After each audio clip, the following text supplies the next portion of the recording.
energética, podemos encontrar una definición, por ejemplo, en nuestra Ley de Planeación y Transición Energética.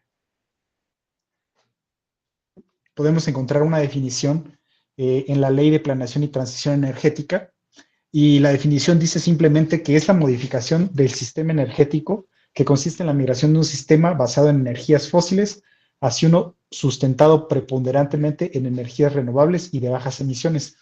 Sin embargo, si lo vemos así, pareciera que es nada más un cambio tecnológico, pero pues desde la Secretaría de Energía se ha entendido que definitivamente esto no es solo un cambio tecnológico, sino que implica un reordenamiento normativo, implica un reordenamiento también económico, e implica también pues poner en marcha ciertos principios, porque pues no todas las transiciones van a ser en la misma clave.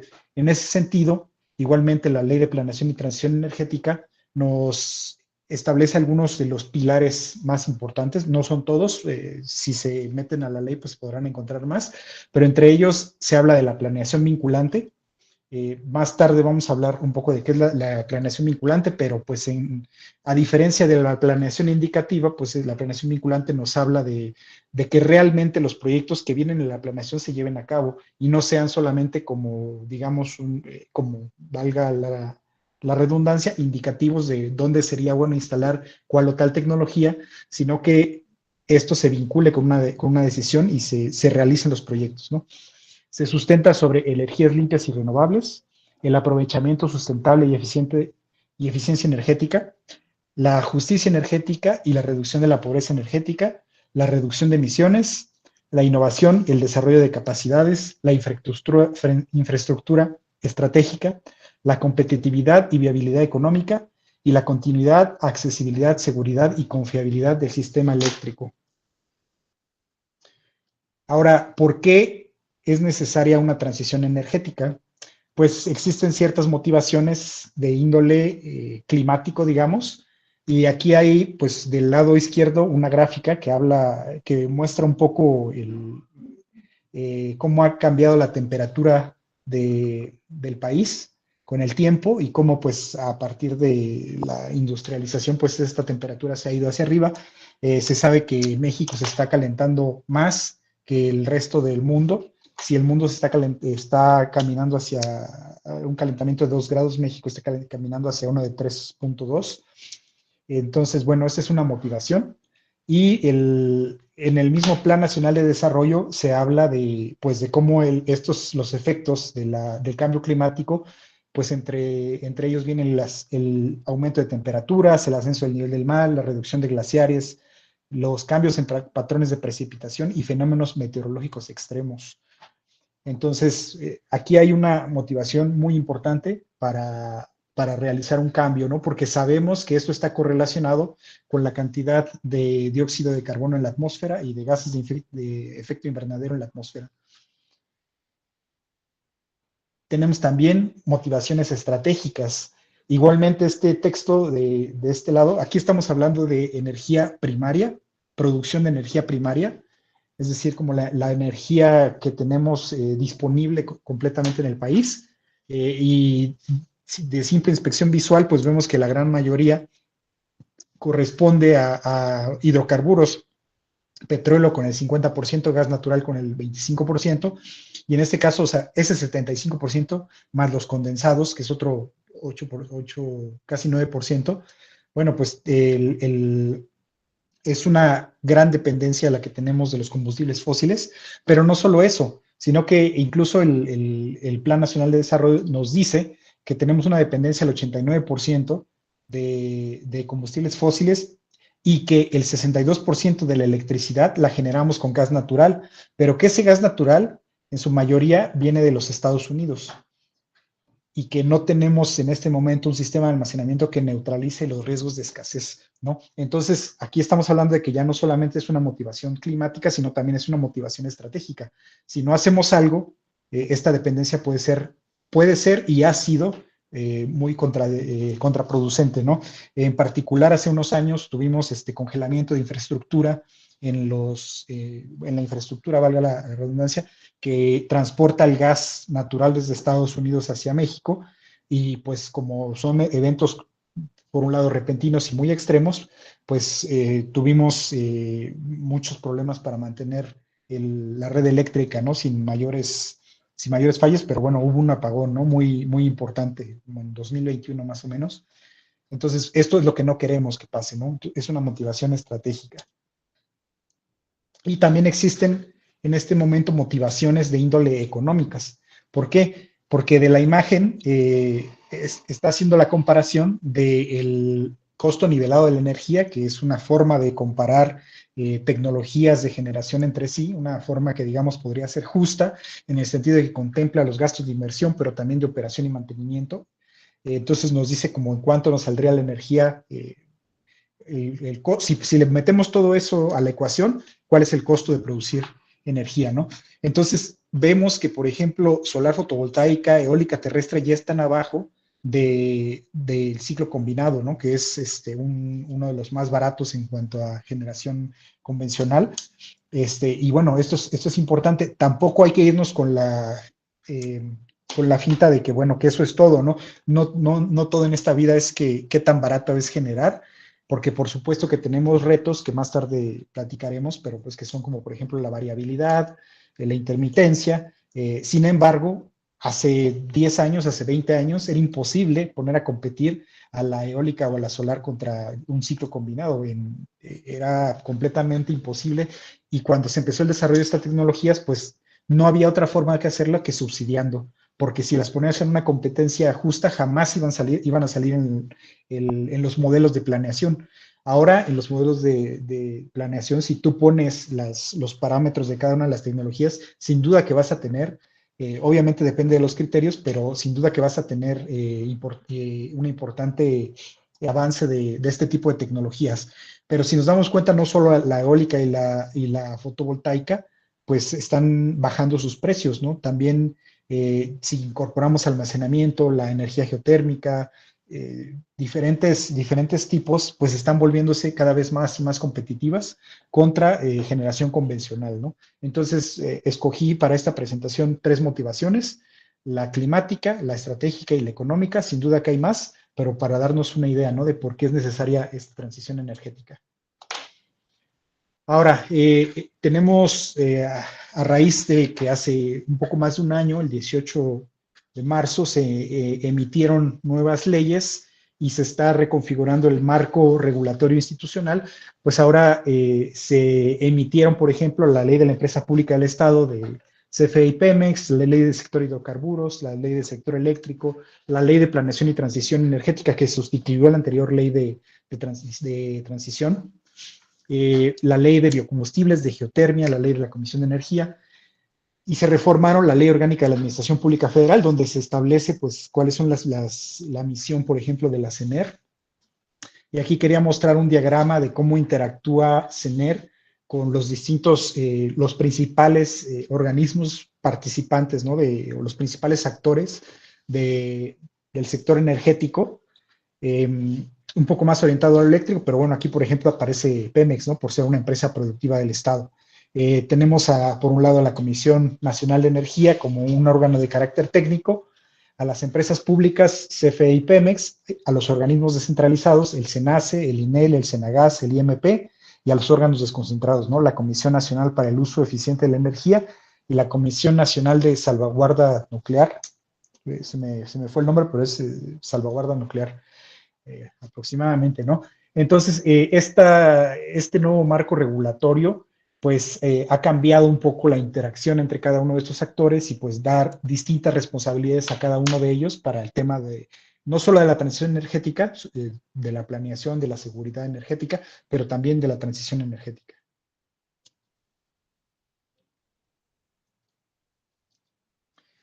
Y bueno, en el marco de planeación emana, a final de cuentas, desde la Constitución Política de los Estados Unidos Mexicanos, más los acuerdos internacionales, ¿no? En ellos se establece pues la rectoría del Estado de la planeación y transición energética, el desarrollo sustentable y con sus compromisos internacionales climáticos, y estos son la base para las leyes y política pública. En el marco sectorial vemos la Ley de Planeación y Transición Energética y la Ley del Sector Eléctrico, que definen instrumentos, atribuciones, transición energética, sector eléctrico, permisos, obligaciones. También tenemos, por un lado, para la planeación nacional, el Plan Nacional de Desarrollo. Esto que está aquí no es precisamente jerárquico, nada más estamos tratando de establecer qué instrumento tiene qué función. Y el Plan Nacional de Desarrollo pues establece las prioridades, objetivos, estrategias e indicadores del periodo constitucional. Ahora, regresándonos al sector energía, el PROCENER, Programa Sectorial de Energía, establece objetivos, estrategias, líneas de acción, indicadores y metas del sector energía. Orienta también los programas y los instrumentos energéticos. Y el documento rector de la política energética es la estrategia, que es la rectora a mediano y largo plazo para la transición energética. Orienta los planes, que son el PLATEACE, que es el Plan de Transición Energética y Aprovechamiento Sustentable de la Energía, el PLADESE, que es el Plan de Desarrollo del Sector Eléctrico, el PLADESHI, que es Plan de Desarrollo del Sector Hidrocarburos, que a su vez, pues estos planes ya tienen proyectos y programas, infraestructura eléctrica, por ejemplo, hablando del PLADESE, pues la planeación en un horizonte de 15 años de qué obras de transmisión y de generación se van a construir, y esto como a un horizonte a 15 años, ¿no? Después de esto ya tenemos otros mecanismos como planes, programas y disposiciones administrativas para llevar a cabo pues la misión de todos estos instrumentos, ¿no? Que vienen siendo, como les comentaba, la planeación, la seguridad energética, la transición energética. Y regresando un poco al tema de los principales actores del sector, que es un tema a veces como seguramente para muchos de ustedes que están relacionados con el tema no tanto, pero para gente que no está tan relacionada con el sector, pues es así como, bueno, ¿y qué, para qué, cuál es la diferencia entre la CENER y la CNE, el SENACE, la CFE? Al día de hoy mucha gente cree que el control operativo del Sistema Eléctrico Nacional lo sigue haciendo Comisión Federal de Electricidad, cuando ese control operativo lo ejerce el SENACE. Y no sé, mucha gente piensa que los permisos de generación los da CENER cuando realmente los da CNE. Entonces, en ese sentido, algunas de las obligaciones, pues, contenidas en la ley, pues es para la CENER establecer, conducir, coordinar la política pública en materia de energía eléctrica. Esto solo para, según la ley del sector eléctrico, pero pues tiene sus atribuciones van orientadas a la planeación del sistema eléctrico nacional, el sistema energético nacional, preparar, coordinar la ejecución de seguimiento de proyectos estratégicos. La CNE, por ejemplo, está en un rol más de permisos de generación eléctrica, de vigilancia de la operación del mercado y de requerir y facilitar información que permita conocer el desempeño de las tendencias del sector eléctrico. El SENACE es quien ejerce el control operativo del sistema eléctrico nacional, quien opera también el mercado eléctrico mayorista, el mercado del día en adelanto y el mercado de potencia y todos estos mecanismos que tenemos para la operación del sistema eléctrico nacional y del mercado asociado. Y la CFE, pues tiene entre sus atributos, pues es una empresa pública y pues entre sus atribuciones tiene el procurar proveer electricidad al menor precio posible y también presta de manera directa el servicio público de transmisión y distribución de energía eléctrica. CFE es la dueña y la operadora junto con SENACE del sistema de transmisión y el operador del sistema de distribución.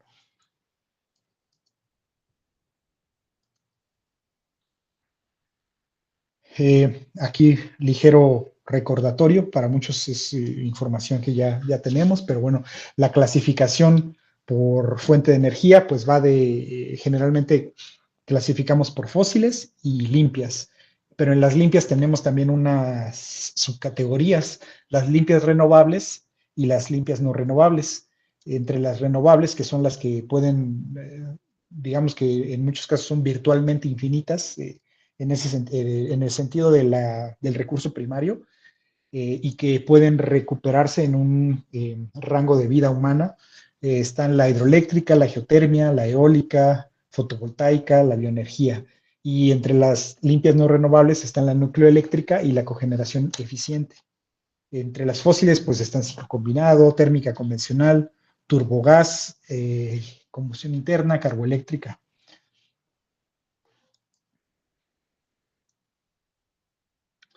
Ahora, un poco como viendo de dónde venimos y dónde estamos. En este sentido, uno de los indicadores importantes es la capacidad instalada. La capacidad instalada viene siendo pues la capacidad de las máquinas, pero la capacidad total, ¿no? No quiere decir que las máquinas, si tengo una máquina de, voy a decir, fotovoltaica de 500 megawatts, una muy grande, no quiere decir que todo el tiempo va a producir 500 megawatts, ¿no? Sino que 500 megawatts es el pico, quizá va a producir cercano a los 500 megawatts a las 12 del día, pero la capacidad no cambia, pero la generación va a ir variando va a ir variando en función de que varíe el recurso solar. Otro tipo de tecnologías que son conocidas como firmes, que pueden ser entre ellas las fósiles, pues si tienen la capacidad de operar mucho más tiempo cercanos a su capacidad instalada, ¿no? Venimos entonces desde el 2014 que tenemos esta información, ha sido predominante el ciclo combinado, pero empezamos a tener también participaciones importantes de fotovoltaica, eólica. Tenemos también que ha habido una reducción ligera de la térmica convencional. Y bueno, también podemos observar que la capacidad instalada, pues prácticamente siempre ha ido hacia arriba, ¿no? Esa es la tendencia. Sigue siendo si vemos la gráfica del 2024, sigue siendo una gráfica, pues, dominada por los combustibles fósiles.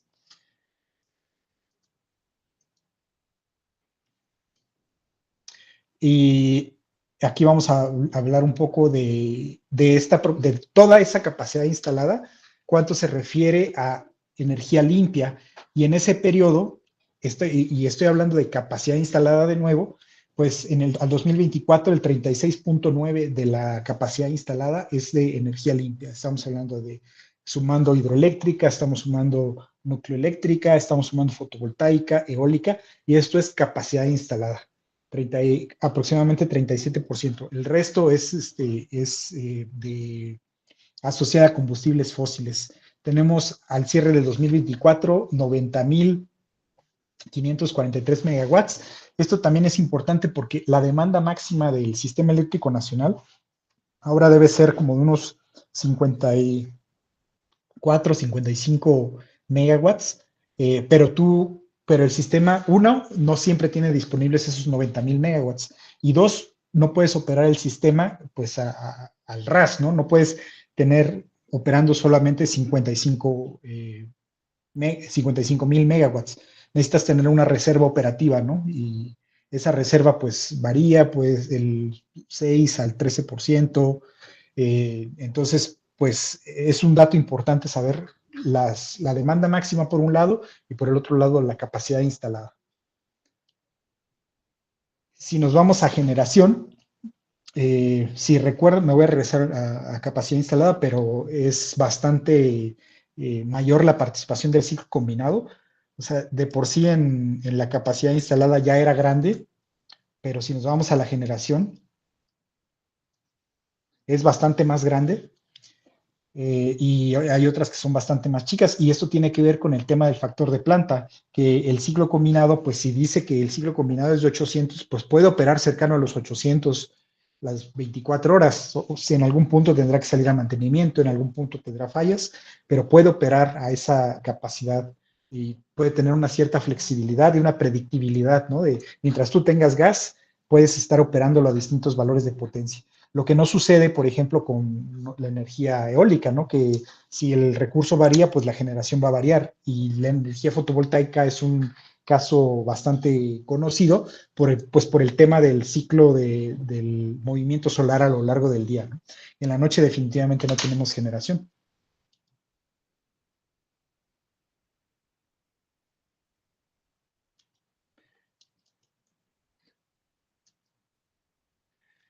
En cuanto a generación, también nos vamos a dar cuenta que aquí se reduce la cantidad que proviene de energías limpias.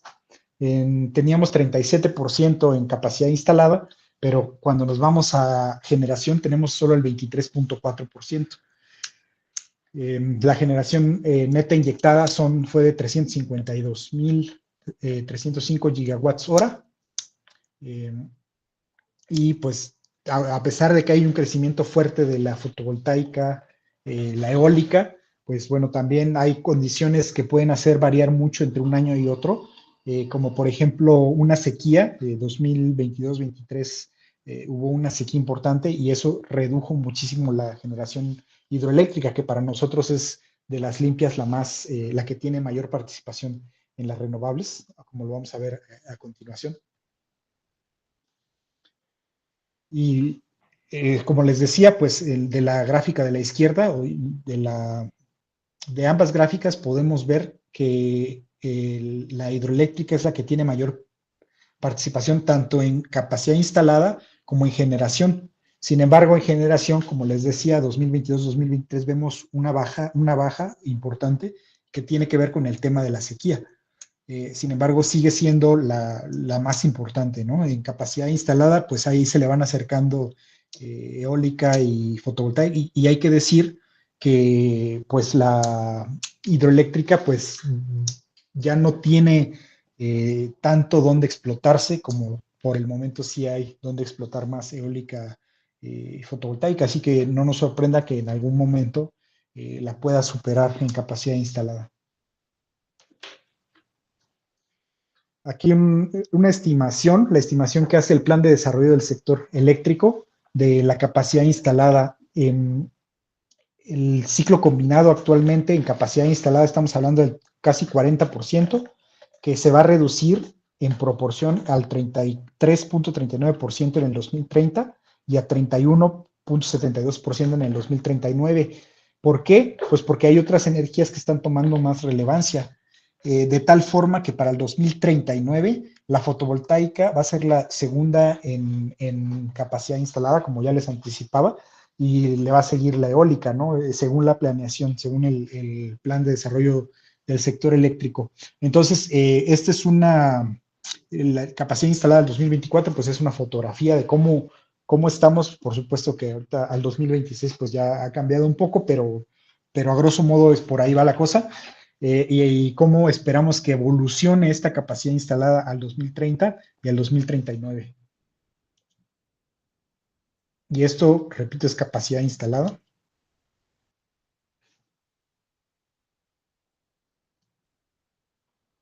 Un segundo.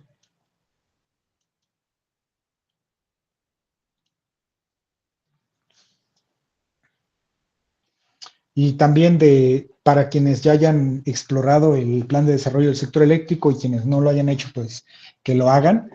Plan de desarrollo del sector eléctrico 2025-2039 establece metas de energía limpia, y pues también reconoce que las metas fijadas anteriormente pues no se van a cumplir, y pero pues esto tiene que ver con que se hace un reacomodo institucional y que en este momento cambiamos el esquema de la planeación, como ya les decía, de indicativo a vinculante, y establece que al 2030 deberíamos estar logrando el 38.5 de energía. Recuerden, estamos en 2024 en 23.4.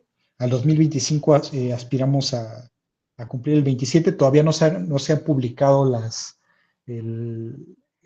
pues como esto se hace, digamos, a posteriori, es decir, el 2025 tuvimos los datos del 24, en 2026 tendremos los datos del 25, todavía no se han publicado, pero bueno, esta es la estimación que se hizo de que sería el 27% de energía limpia y que iría avanzando progresivamente, 27.7, 28.5, 32.6 al 2028, 36.2 al 2029 y finalmente 38.5 al 2030. Ese es el compromiso de la CENER, pues aumentar en prácticamente 50%, ¿no? De la proporción que tenemos ahora, que es prácticamente del 24, al 38, más del 50%, y esta misma proyección nos da la meta para cada uno de los años y nos dice que para el 2039 deberíamos estar logrando el 48.2 en generación. Es una meta muy ambiciosa, querría decir que al 2039 tendríamos prácticamente el 50% de nuestra generación con energía limpia.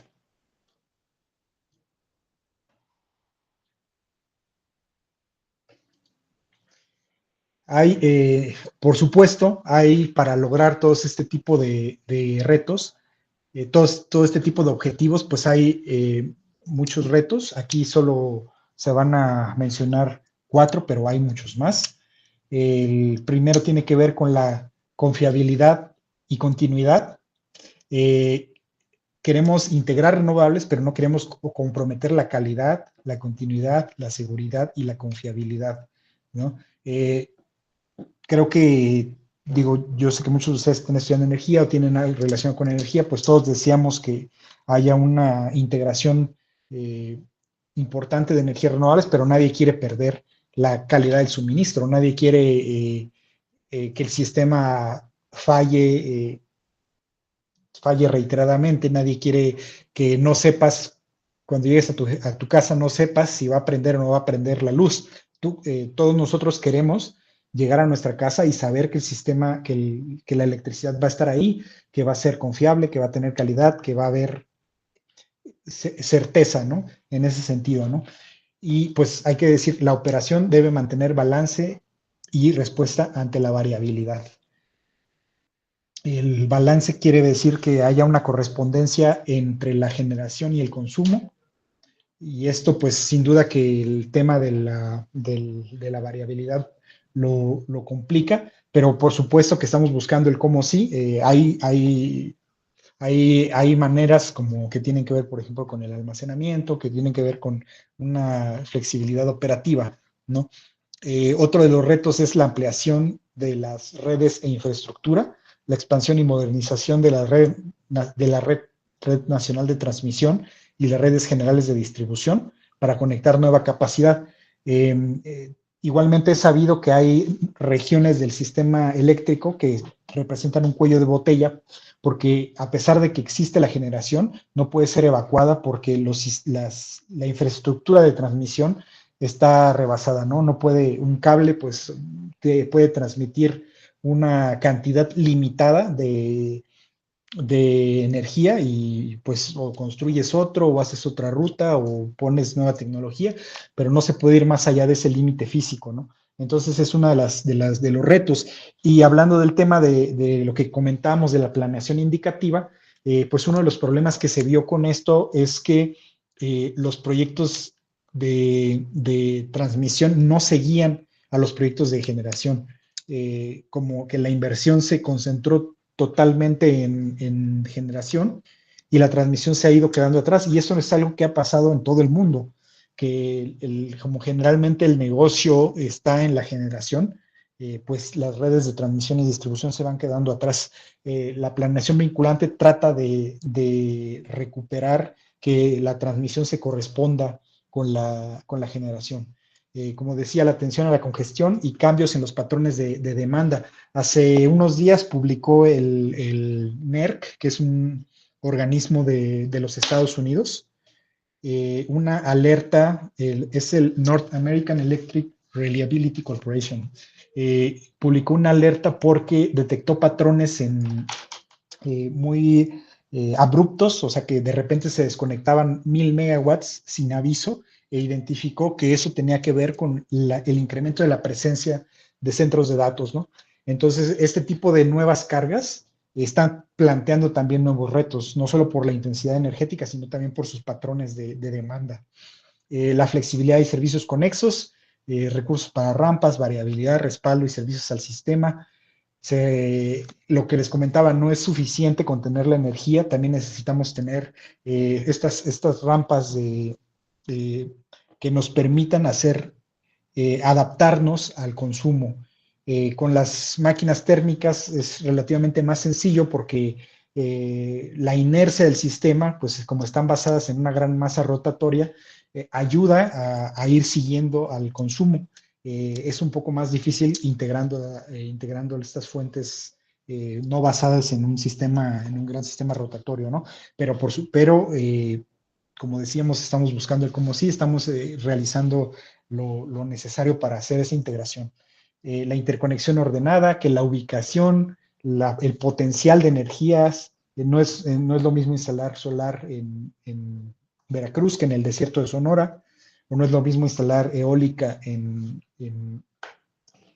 Oaxaca que en la Ciudad de México, pero el problema es que muchas veces ese potencial no cruza donde tenemos el potencial, muchas veces no tenemos la demanda. Entonces se necesitan obras de infraestructura para cruzar esa demanda de energía con ese potencial, con esa, o sea, a veces hay lo que les decía de la congestión, podemos tener exceso de energía porque no se está consumiendo y eso puede causar desbalances en el sistema. Uno de las cuestiones que se han habilitado con la nueva normatividad son el tema del almacenamiento de energía eléctrica. Este se reconoce por primera vez como una actividad del sector eléctrico en la ley del sector eléctrico publicada el 18 de marzo pasado.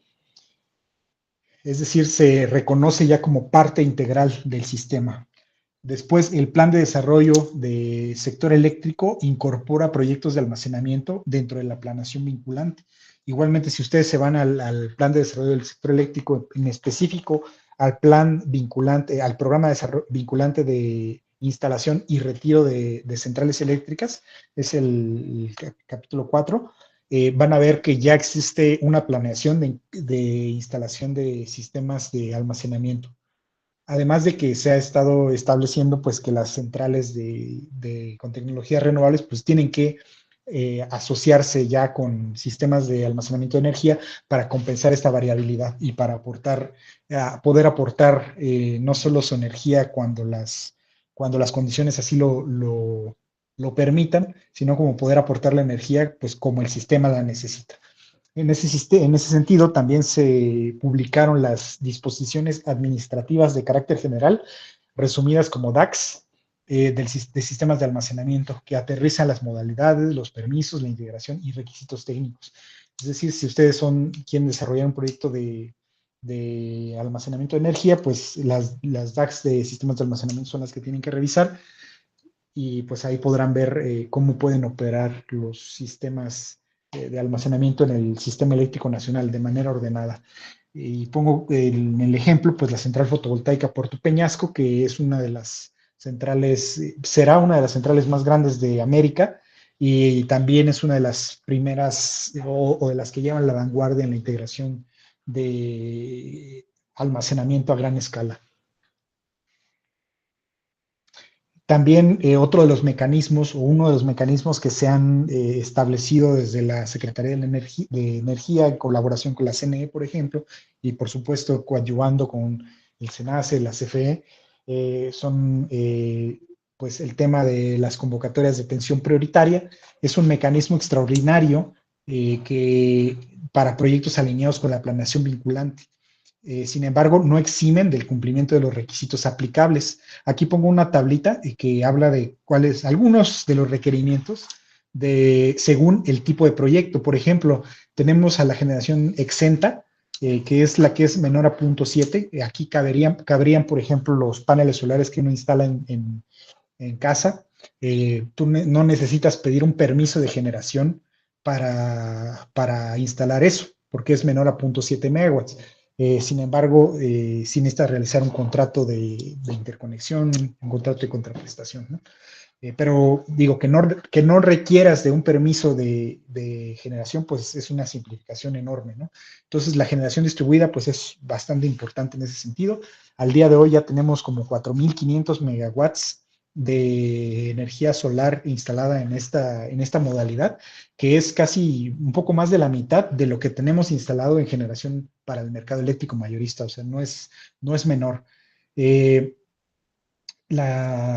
generalmente no necesita una manifestación de impacto ambiental, salvo casos muy excepcionales, pero como es algo que puedo instalar en el techo de mi casa, o sin duda que pueden haber proyectos más grandes, eh, pero no, normalmente no va a requerir la manifestación de impacto ambiental por Semarnat, y la manifestación de impacto social del sector eléctrico tampoco aplica, ¿no? Después está el autoconsumo aislado, la generación pues para propio consumo. En el caso de aislado pues están desconectado del sistema eléctrico nacional. Entonces sí requiere permiso de generación, pero no requiere de contrato de interconexión, porque no va a estar interconectada. La mía puede aplicar, pero está exento de MICE, de la manifestación de impacto social del sector eléctrico, si no supera los 20 megawatts. El autoconsumo interconectado, este sí lleva la mía y la MICE cuando así lo requiera, pero tiene un trámite que puede ser simplificado en el rango de 0.7 a 20. Y la generación para el mercado eléctrico mayorista, que pues requiere un permiso ordinario, que requiere los estudios de interconexión, que requiere la mía, que requiere la MICE, y que puede requerir otras cosas como uso de suelo, licencia de construcción, protección civil, con agua, INA, derechos de vía. Pero bueno, todos estos trámites lo tiene que cumplir cada uno de los proyectos, incluso los que entran a las convocatorias. La convocatoria lo que ha facilitado pues es que sea una vía un poco más rápida, pero de todos modos se tiene que cumplir. Y también hay que decir que dichas convocatorias no quieren decir que los proyectos que no entren en la convocatoria no se van a desarrollar. Los proyectos que no entren en la convocatoria pueden seguir la vía tradicional y pueden solicitar sus permisos y sus autorizaciones, ¿no? Sin ningún tema. Eh, ¿Qué necesitamos? Pues que estén alineadas a la planeación vinculante. Y para eso, ahora un poco más adelante vamos a llegar a esa gran pregunta que es, ¿qué es estar alineado a la planeación vinculante? Primeramente, decir los resultados de la primera convocatoria. Se autorizaron 2.500 megas de fotovoltaica y 910 de eólica, más los sistemas de almacenamiento asociados que suman 1.250 megawatts. Esto es alrededor de más de 3.000 megawatts de capacidad instalada que se adicionan, y en particular de energía limpia, energía renovable, ¿no? Entonces es uno de los mecanismos que hasta ahora ha sido exitoso. Se ofertaron cerca de 6.000 megawatts y se cumplió aproximadamente la mitad, son 3.000 megawatts, pero ya existen, como veíamos en la lámina anterior, una segunda convocatoria de proyectos privados de generación, una convocatoria de proyectos estratégicos de generación y sistemas de almacenamiento de energía eléctrica. Esto sumado a la convocatoria de contratos mixtos con la CFE, ¿no? Entonces, estamos aquí consiguiendo los megawatts para operar el sistema, para realizar la transición energética en el sector eléctrico y hacerlo sin perder la confiabilidad, la continuidad, la calidad del servicio. Aquí esta es como una de las más importantes, que es como que nos dice qué quiere decir que un proyecto sea alineado a la planeación vinculante. Pues existen unas disposiciones administrativas de carácter general, DACs, de planeación vinculante en la actividad de generación de energía eléctrica, y nos dice que hay 7 puntos para poder decir que algo está alineado a la planeación vinculante. Si el proyecto contribuye a cubrir necesidades regionales de capacidad, tecnología, energía eléctrica conforme al plan de desarrollo del sector eléctrico. Si aporta condiciones técnicas para la operación segura del CEN, servicios conexos, control de frecuencia, tensión, reserva, inercia, almacenamiento. Quiere decir esto que va a ser más valorado un proyecto que ayuda a cubrir las necesidades, que aporta alguno de estos servicios, que el proyecto contribuye al mínimo costo a largo plazo de la operación del sistema eléctrico nacional, si aporta a la transición energética, si aporta con la prevalencia del Estado de que los particulares no puedan tener más del 46% de la generación, si aporta a la justicia energética, que es uno de los grandes aportes de la nueva normativa, si contribuye al acceso equitativo, a la reducción de desigualdades y a la atención de la pobreza energética mediante su plan de gestión social, si contribuye a la innovación y desarrollo tecnológico, si incorpora nuevas tecnologías, si mejora eficiencia, o realiza desarrollo tecnológico conforme a los parámetros por tecnología. Entonces, estos 7 que pueden ustedes leer más a detalle en las DACs de planeación vinculante, son los que van a dar prioridad a los proyectos, ¿no? Cuando haya dos proyectos muy similares, vamos a decir que incluso en la misma subestación, incluso con la misma tecnología, pues el que va a tener prioridad va a ser el que se alinee más a estos 7 parámetros. Y básicamente, esto era lo que quería compartirles. Como les decía, es un tema muy amplio y da para mucho que hablar. Yo sé que es mucha información y me parece que vamos a tener ahora algunas preguntas del público por si quisieran ahondar algo más y si yo lo sé también, ¿no? Sí, muchas gracias, César, por esta presentación. Y bueno, como lo mencionaste, a partir de este momento iniciamos con la ronda de preguntas y respuestas.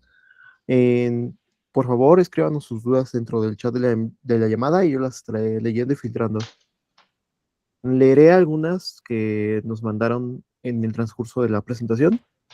Y bueno, Rodrigo Méndez nos preguntó acerca de que si compartiremos la presentación. César, Voy a consultarlo con mi, mi jefa y vale. si, sí, de todos modos lo están grabando, ¿no?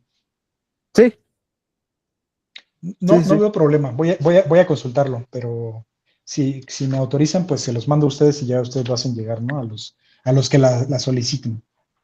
Vale, me parece muy bien. Muchas gracias.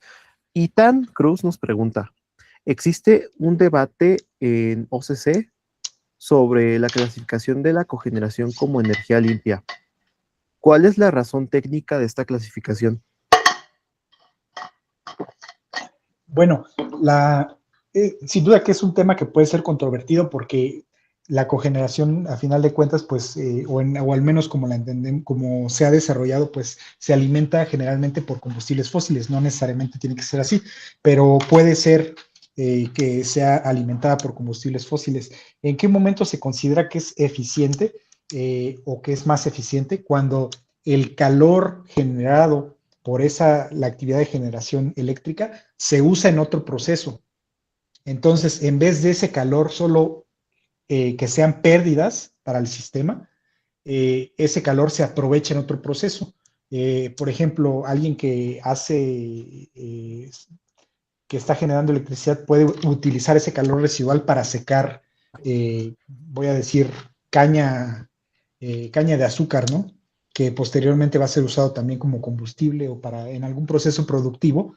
Entonces eso incrementa la eficiencia total del sistema, porque ya no solo estamos teniendo un producto, sino dos, y estamos reduciendo las pérdidas.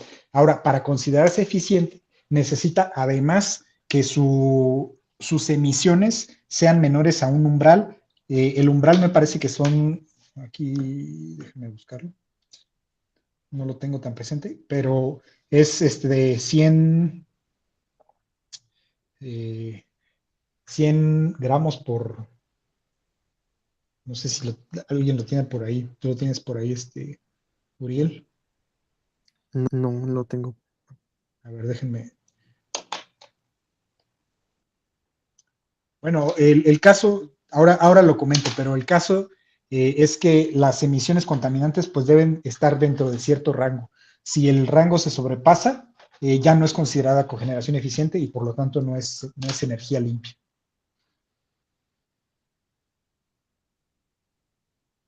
Ok.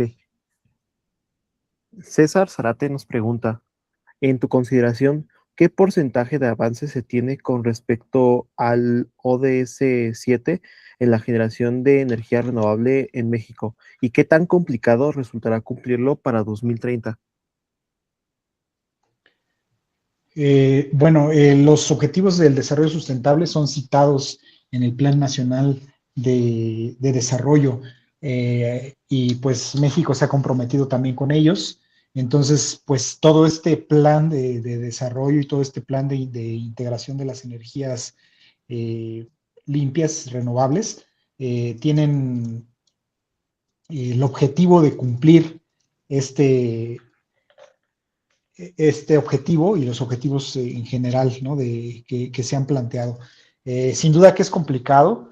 Venimos de primero por así decirlo, un desorden en cómo se incorporaron estas energías al sistema eléctrico nacional y después de un proceso largo que fue el de establecer las nuevas directrices y pues que en ese proceso pues también hay que decir que fue lenta la incorporación de este tipo de energía y ahora pues con la nueva normatividad aplicada pues se reconoce, como les decía, que pues la integración de las renovables será lenta en los primeros al menos 3 años, del 2026 al 2027, y esto tiene que ver con que construir una planta, pues es algo que toma tiempo.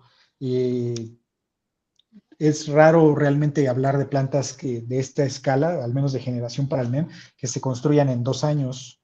Entonces, se está estimando pues que esas plantas que ya llevan avance, que las plantas que se están empezando a construir ahora, pues estarán empezando a operar prácticamente en el 2027, 2028, 29 30, ¿no? Y que a partir de ese rango es que despegará el porcentaje de energías limpias integradas en el sistema. Entonces, pues sin duda que es complicado, se están dando los pasos, decir como qué tanto se ha cumplido, pues creo que en este momento se reconoce pues no, que hace falta hacer más esfuerzos, no se han cumplido al 100% las metas, pero bueno, se están haciendo los cambios para tener metas que sean alcanzables, que no comprometan la seguridad, la eficiencia del sistema eléctrico, la asequibilidad.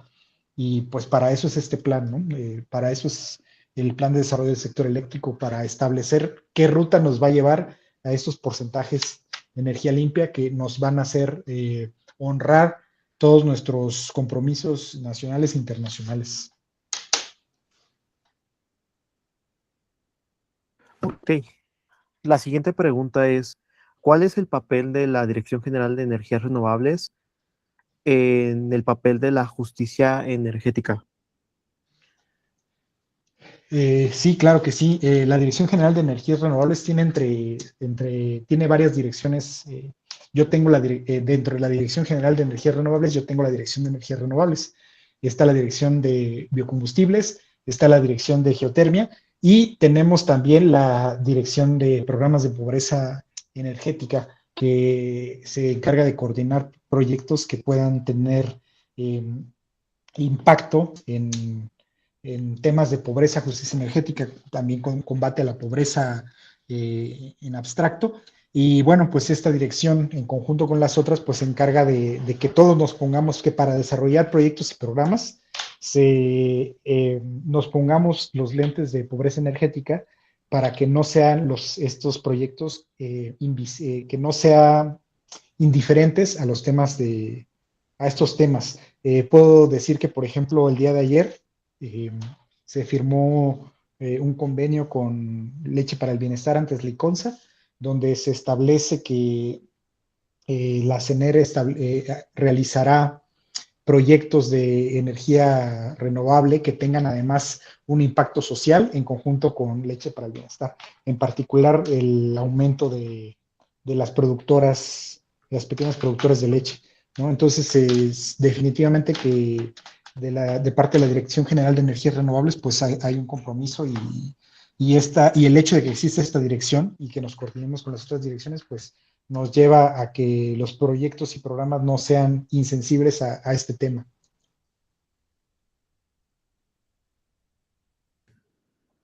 Bueno, aunado a esto, creo que también vendría bien una pregunta que nos manda Itan. ¿Tiene una medición cuantificada del estado de pobreza energética en México y acciones concretas para atenderla? Sí, fíjense que hay varios estudios, pero digamos que institucionalmente todavía no se tiene el número. Hay como, por ejemplo, si ustedes se van a ver el Procener, hay programas específicos para el combate a la pobreza energética. Uno de ellos es Techos Solares para el Bienestar, que se plantea la instalación de 180 megawatts de energía solar fotovoltaica distribuida en una región que es Mexicali, que es una de las regiones más calientes del país, y que esto tiene que ver con que, como saben, la pobreza energética tiene que ver con cuando no se pueden satisfacer las necesidades energéticas de, de las personas. Y pues, por ejemplo, en lugares como Mexicali, pues el aire acondicionado no es opcional, ¿no? En la Ciudad de México tal vez sea un lujo, pero en Mexicali, pues, o sea, o lo usas o lo usas, ¿no? Entonces, pues mucha gente, pues no lo está usando o está usando un ventilador o viviendo, digamos, sin confort térmico porque no puede pagar lo asociado, ¿no?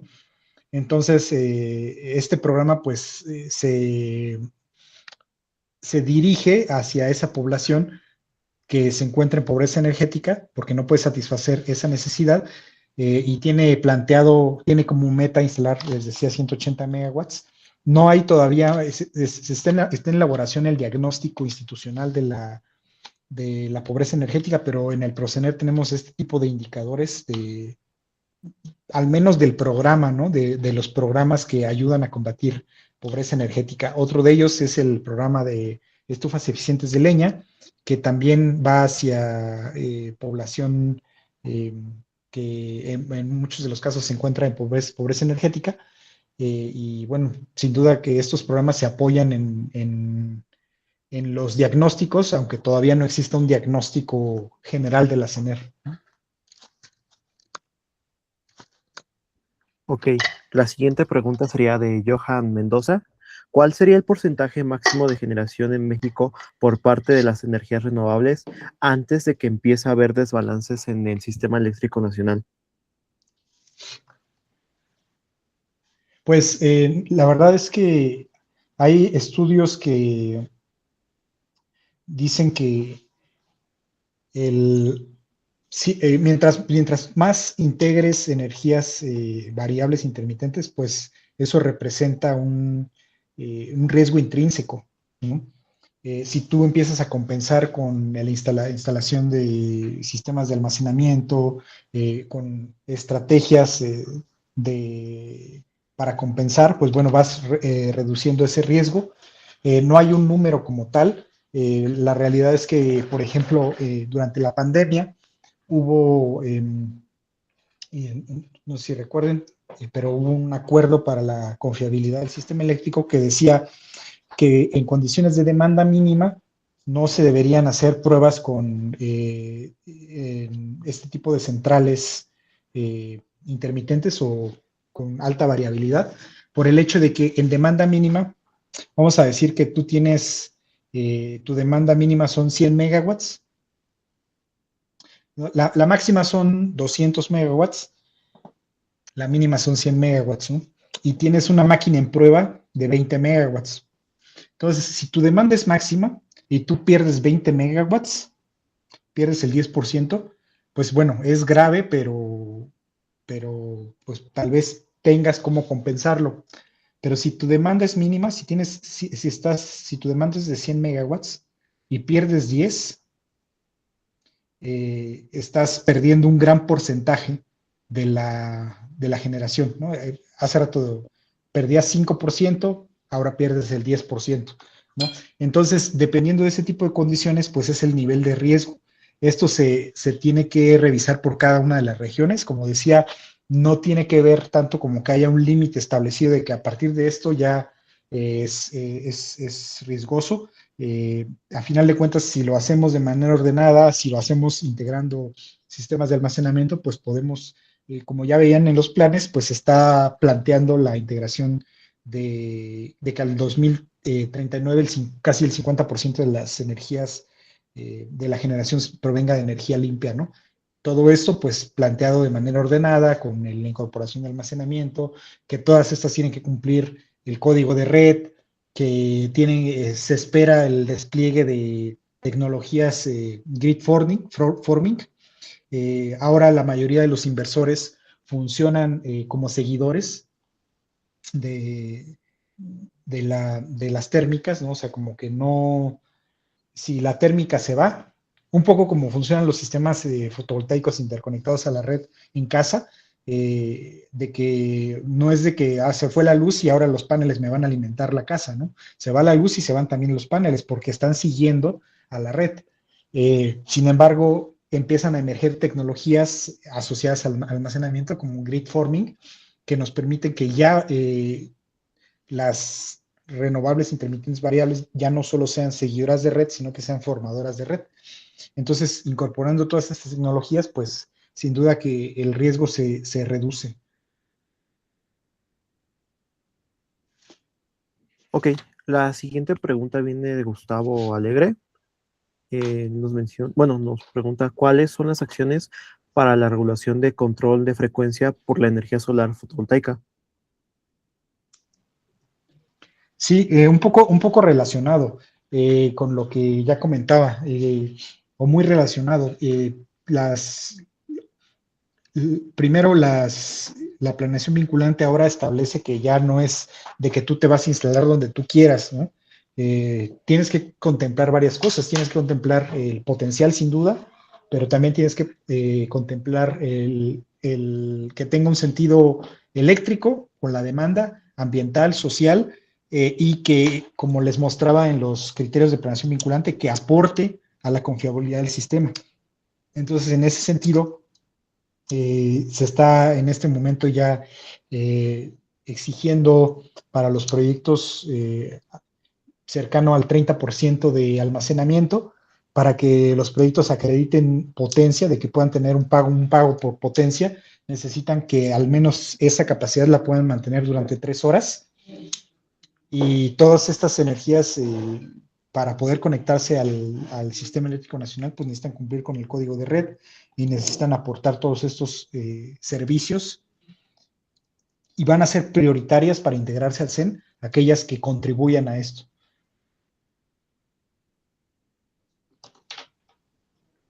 Y una última pregunta por parte de Alberto Aguilar.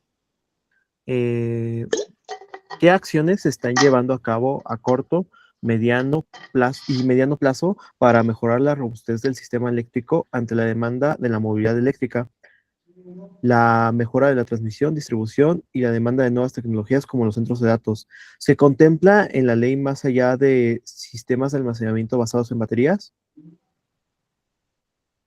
Claro, la movilidad eléctrica, no, incluso temas de centros de datos, son temas que se piensa que están todavía por hacer notar su impacto total en el sistema.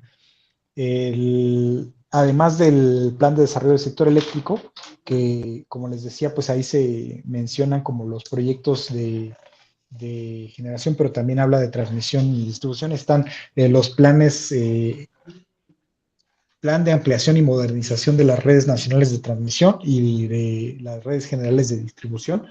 Y ahí pues detalla en el horizonte de tiempo qué refuerzos se van a hacer en cada uno de los, en el sistema, en la red nacional de transmisión y la red general las redes generales de distribución.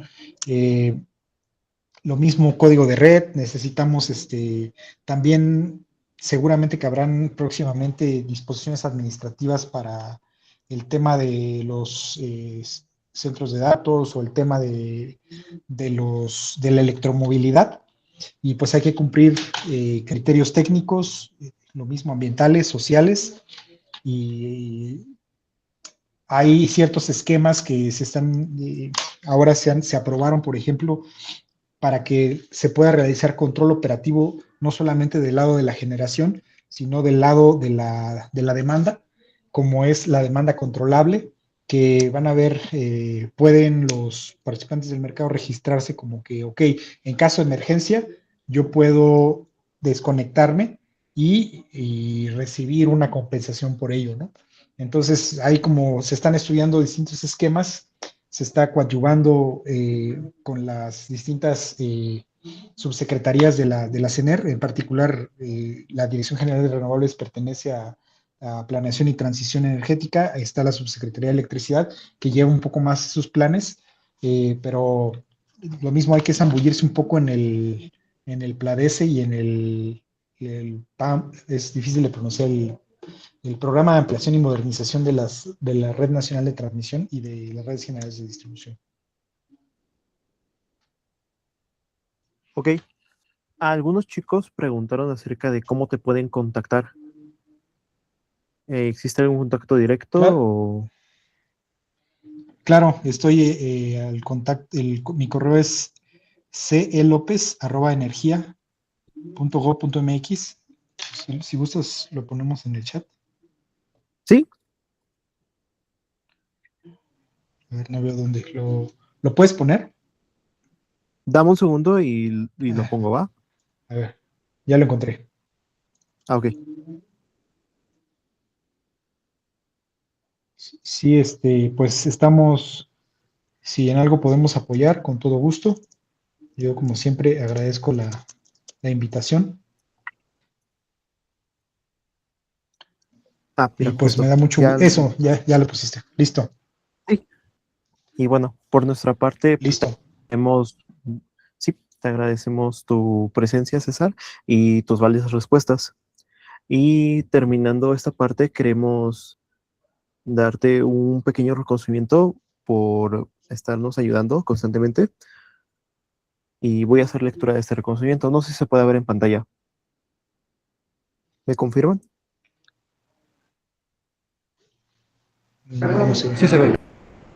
Ah, ok, bueno, por nuestra parte, el capítulo técnico y triple E Peso Pita, en colaboración con Techo, reconocimiento al maestro César Ernesto López Pérez por su participación como ponente en el webinar Solar Connect, Ecosistema Energético de México y la Transición Energética, llevado a cabo el día 21 de mayo del 2026. Este diploma te lo haremos llegar directamente a tu correo electrónico. Y nuevamente, muchas gracias por su tiempo, por compartir su experiencia con nosotros y por impulsar la transición energética en México. A toda nuestra audiencia, los invitamos a seguir pendientes de nuestras redes sociales para los siguientes módulos y eventos de este ecosistema. Tengan una excelente tarde a todos y hasta la próxima. Cuídense. Muchas gracias. Hasta luego.